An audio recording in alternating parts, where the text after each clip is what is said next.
دنیا میں آدمی کو دو قسم کے احوال پیش آتے ہیں، کبھی پانا اور کبھی محروم ہو جانا۔ یہ دونوں حالتیں امتحان کے لیے ہیں، جیسا کہ قرآن پاک کی سورۃ الفجر آیت نمبر 24 میں آتا ہے،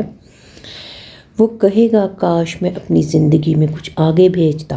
بس اس دن تو اللہ کے برابر کوئی عذاب دے گا اور نہ اس کے باندھنے کے برابر کوئی باندھے گا۔ اے نفس مطمئنہ، چل اپنے رب کی طرف، تو اس سے راضی وہ تجھ سے راضی، پھر شامل ہو جا میرے بندوں میں اور داخل ہو جا میری جنت میں۔ اس کی تشریح کچھ اس طرح سے ہے، دنیا میں آدمی کو دو قسم کے احوال پیش آتے ہیں، کبھی پانا اور کبھی محروم ہو جانا۔ یہ دونوں حالتیں امتحان کے لیے ہیں، وہ اس جانچ کے لیے ہیں کہ آدمی کسی حالت میں کون سا رد عمل پیش کرتا ہے۔ جس شخص کا معاملہ یہ ہو کہ جب اس کو کچھ ملے تو وہ فخر کرنے لگے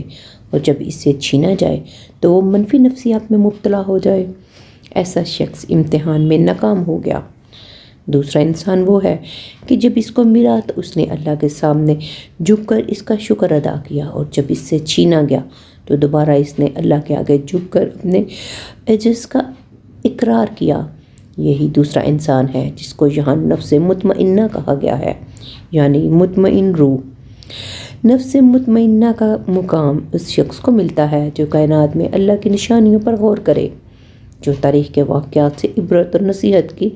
غذا لے سکے، جو اس بات کا ثبوت دے کہ جب اس کی ذات اور حق میں ٹکراؤ ہوگا